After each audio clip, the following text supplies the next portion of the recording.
Hello everyone, আসসালামু আলাইকুম। Welcome to my channel queen of the kitchen. আমি আপনাদের মাঝে নতুন একটি ভিডিও নিয়ে চলে এসেছি। আমি আজকে আপনাদেরকে দেখাবো সহজ পদ্ধতিতে চিকেন রোস্টের রেসিপি।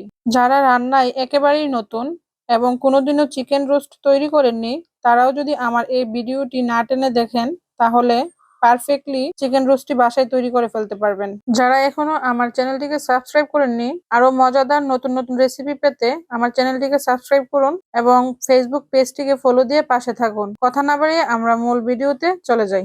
আমি চিকেন রোস্টটি তৈরি করার জন্য মাঝারি সাইজের লাল মুরগি নিয়ে নিয়েছি 2 পিস। 2 পিস মুরগিকে আমি 8 পিস করে নিয়েছি। দেখতেই পাচ্ছেন আমার পিসের সাইজগুলো। আমি এগুলোকে অফ ক্যামেরাতে ধুয়ে ভালো করে পানি সরিয়ে নিয়েছি। এখন আমি এখানে হাফ চা চামচ লবণ অ্যাড করব। লবণটা দিয়ে ভালো করে ম্যারিনেট করে রেখে দিব। এরপর যে ভালো করে মাখিয়ে নিতে হবে চিকেন রোস্ট গুলোকে, রেখে দিতে হবে 5 থেকে 10 মিনিটের জন্য রেস্টে। আমি এই পর্যায়ে 1 কাপ পরিমাণে টক দই নিয়ে নিয়েছি।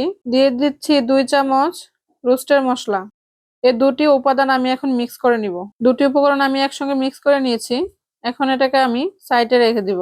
এই পর্যায়ে চুলায় একটি প্যান বসিয়ে দিয়ে দিচ্ছি 1 কাপ পরিমাণে ভেজিটেবল অয়েল। দিয়ে দিচ্ছি 1 কাপ পরিমাণে পেঁয়াজ। এখন আমি পেঁয়াজগুলোকে ভালো করে নেড়েচেড়ে ভেজে নিব। অপেক্ষা করব এরকম একটা কালার চলে আসার জন্য। দেখুন আমি এই পেঁয়াজগুলোকে বেরেস্তা বানিয়ে নিচ্ছি। পারফেক্টলি বেরেস্তার কালার চলে এসেছে। আমি এখন এগুলোকে উঠিয়ে নিচ্ছি। দেখুন আমার পেঁয়াজ বেরেস্তাগুলো পারফেক্টলি একটা কালার চলে এসেছে। এটা যদি আরেকটু বেশি কালার চলে আসে, তাহলে কিন্তু পেঁয়াজ বেরেস্তাটা একটু ভালো লাগবে না খেতে, তিতো হয়ে যাবে। এখন আমি ওই একই প্যানে চিকেন রোস্ট গুলোকে ভেজে নিব। চিকেন রোস্ট গুলোকে ভেজে নেওয়ার জন্য দিয়ে দিচ্ছি এক এক করে প্যানে। এ পর্যায়ে চুলার আঁচটা বাড়িয়ে রাখবেন। দেখুন আমি এই পর্যায়ে রোস্ট গুলোকে উল্টে দিচ্ছি। এক এক করে সবগুলো রোস্ট এভাবে উল্টে নেবেন। এখন আবার আমরা অপেক্ষা করব অপর সাইডটাও কালার চলে আসার জন্য। এখন আমি একই তেলে দিয়ে দিচ্ছি 1 মুঠো পরিমাণে পেঁয়াজ। পেঁয়াজগুলোকে আমি এখন নেড়েচেড়ে ব্রাউন কালার আসা পর্যন্ত অপেক্ষা করব। এই পর্যায়ে নেড়েচেড়ে পেঁয়াজগুলোকে ভাজতে থাকুন। দেখুন আমার পেঁয়াজগুলো ব্রাউন কালার চলে এসেছে।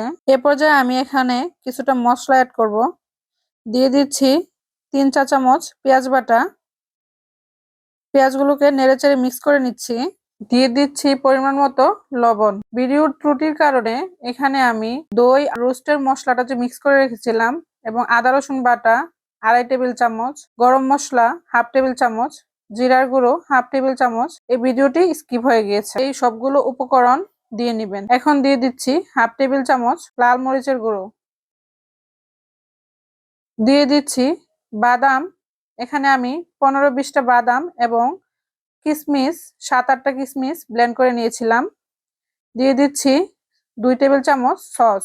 সবগুলো উপকরণ আমি এবার নেড়েচেড়ে মিক্স করে নিব। এই সবগুলো উপকরণ ভালো করে কষিয়ে নেবেন একসঙ্গে। দিয়ে দিচ্ছি টক দইয়ের টকটাকে ব্যালেন্স করার জন্য কিছুটা চিনি। দিয়ে দিচ্ছি সামান্য পরিমাণে টেস্টি সল্ট। এটা আপনারা স্কিপ করলেও পারেন। এবার এই পর্যায়ে দিয়ে দিলাম সবগুলো ভেজে রাখা চিকেন রোস্ট। এখন আমি রোস্ট এবং মশলাটা ভালো করে নেড়েচেড়ে মিক্স করে নিব। দেখুন আমার মশলার গ্রেভিটা কি ঘনত্ব হয়েছে। এই পর্যায়ে আমি এখানে অ্যাড করছি তরল দুধ।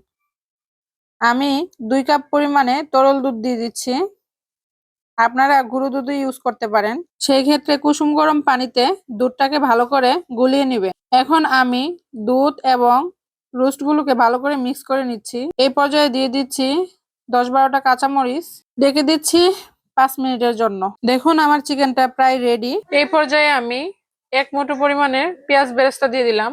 আমি ফিনিশ করছি 2 টেবিল চামচ ঘি দিয়ে। ঘিটা দিয়ে আমি ভালো করে মিক্স করে নিচ্ছি। দেখুন আমি রোস্টগুলোকে সার্ভ করে নিয়ে নিয়েছি। কিছুটা পেঁয়াজ বেরেস্তা উপর দিয়ে ছিটিয়ে দিলাম। দেখুন আমার চিকেন রোস্টের কালারটা কি সুন্দর এসেছে। আশা করি আমার ভিডিওটি আপনাদের সবার কাছে ভালো লেগেছে। আপনারা একবার হলেও রোস্টটি বাসায় ট্রাই করবেন। অনেক দুর্দান্ত স্বাদ এই রোস্টটির। নেক্সট ভিডিওতে আপনাদের মাঝে নতুন একটি সুস্বাদু রেসিপি নিয়ে হাজির হব। ততক্ষণ পর্যন্ত ভালো থাকুন, সুস্থ থাকুন। আল্লাহ হাফেজ।